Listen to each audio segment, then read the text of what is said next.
Hi வணக்கம். Welcome to Anandhas kitchen. லஞ்சுக்கு ஒரு சூப்பரான சாதம், சாம்பார் சாதம். அது எப்படி பண்ணுறதுன்னு பார்க்கலாம். அதுக்கு நான் ஒரு கப்பு புழுங்கலரிசி எடுத்திருக்கேன். அதில் பாதி கப்பு துவரம்பருப்பும் 1/4 கப்பு பாசிப்பருப்பும் எடுத்திருக்கேன். அரிசியும் பருப்பையும் நல்லா கழுவிட்டு தண்ணி ஊற்றி ஒரு அரை மணி நேரம் ஊற வச்சுக்கோங்க.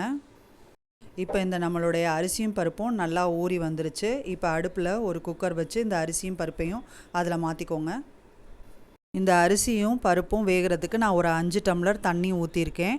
அதோடே ஒரு 2 ஸ்பூன் எண்ணெய் ஊற்றிக்கோங்க. அப்போ தான் அரிசியும் பருப்பும் வேகும்போது பொங்கி வராது. இப்போ எண்ணெயை ஊற்றிட்டு இதை க்ளோஸ் பண்ணி 3 விசில் விட்டு 10 நிமிஷம் சிம்மில் வச்சு ஆஃப் பண்ணிக்கோங்க.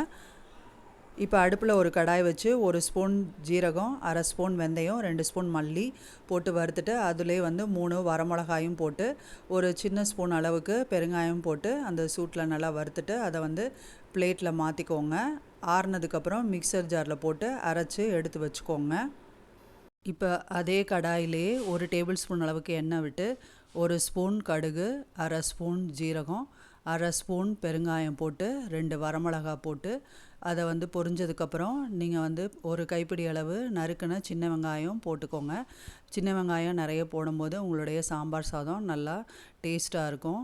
இதோடே 2 கொத்து கருவேப்பிலையும் அப்புறம் பெருசாக நறுக்குன பெரிய வெங்காயம் ஒரு பெரிய வெங்காயமும் போட்டு இதை நல்லா வதக்கிக்கோங்க. இப்போ இதில் நறுக்குன ஒரு கேரட்டு, 6-7 பீன்ஸு, அதுக்கப்புறம் ஒரு 6-7 துண்டு சொரக்காய், ஒரு 2 கத்திரிக்காய், 4-5 அவரைக்காய், ஒரு 6-7 துண்டு பூசணிக்காயும் முருங்காயும் போட்டுக்கோங்க. உங்கள்கிட்ட என்ன காய் இருக்கோ அதை போட்டுக்கோங்க.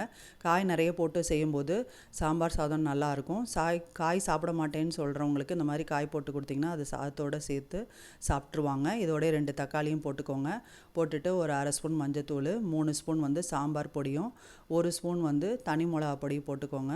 உப்பு தேவையான அளவு போட்டுட்டு தண்ணி நான் 1 கிளாஸ் ஊற்றுறேன். உங்களுடைய காய்க்கு ஏற்ற மாதிரி நீங்கள் அதில் தண்ணியை ஊற்றி இதை எல்லாத்தையும் நல்லா கலந்து விட்டுக்கோங்க. இப்போ அடுப்பை நம்ம மீடியம் ஃப்ளேம்லேயே வச்சுக்கோங்க. இதெல்லாம் கலந்து விட்டதுக்கப்புறம் இதை க்ளோஸ் பண்ணி வேக விட்டிங்கன்னா ஒரு 10 நிமிஷத்தில் ரெடி ஆகிடும். இப்போ நம்ம ப்ரெஷர் அடங்கிருச்சு. நம்மளுடைய சாதம் சூப்பராக வெந்திருக்கு, பூவாக வெந்திருக்குங்க. இப்போ இதை ஒரு கரண்டியை வச்சு நல்லா இதை ஸ்மாஷ் பண்ணி விட்டுக்கோங்க. இப்போ இந்த ஸ்மாஷ் பண்ண சாதம் அப்படியே இருக்கட்டும். இப்போ காய்கறி எப்படி இருக்குன்னு பார்க்கலாம். காய்கறி நல்லா ஓரளவு வெந்துருச்சு. இப்போ இதில் புளி கரைசல், ஒரு பெரிய நெல்லிக்காய் அளவு சைஸு புளி கரைசலை இதில் ஊற்றி இதை நல்லா கலந்து விட்டு இது ஒரு 2 நிமிஷம் கொதிக்க விட்டிங்கன்னா காயெல்லாம் நல்லா சூப்பராக வந்துடும். இப்போ கொதித்ததை நம்ம குக்கரில் இருக்கிற அரிசி பருப்போடு சேர்த்துக்கணும். இப்போ அடுப்பில் அந்த குக்கரை வச்சு இதை அதில் ஊற்றி நல்லா எல்லா இடத்துலையும் இருக்க மாதிரி கலந்து விட்டுக்கோங்க. இதுக்கு தேவையான அளவு உப்பையும் போட்டு கலந்துட்டு இதில் ஒரு 2 ஸ்பூனுக்கு நெய் நான் விட்டுருக்கேன். நீங்கள் ஒரு 3 ஸ்பூன் வரைக்கும் கூட இதில் விடலாம். விட்டுட்டு இதில் அரைச்ச பொடியையும் இதில் கலந்துக்கோங்க. கலந்து நல்லா இடத்துல இருக்க மாதிரி கலந்து விட்டுட்டு இதில் ஒரு கைப்பிடி அளவு பொடியான இருக்குன்னு மல்லித்தலையும் இதில் தூவிக்கோங்க. அதுக்கப்புறம் 7-8 முந்திரி பருப்பை நெய்யில் வறுத்து இதில் ஊற்றி அடுப்பை ஆஃப் பண்ணிக்கோங்க.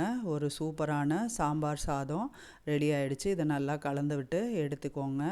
எவ்வளோ டேஸ்ட்டாக இருக்கும். இதனுடைய டேஸ்ட்டும் சூப்பராக இருக்குங்க. இந்த வீடியோ பிடிச்சிருந்துன்னா லைக் பண்ணுங்கள், ஷேர் பண்ணுங்கள், சப்ஸ்கிரைப் பண்ணுங்கள், கமெண்ட் பண்ணுங்கள். தேங்க்யூ.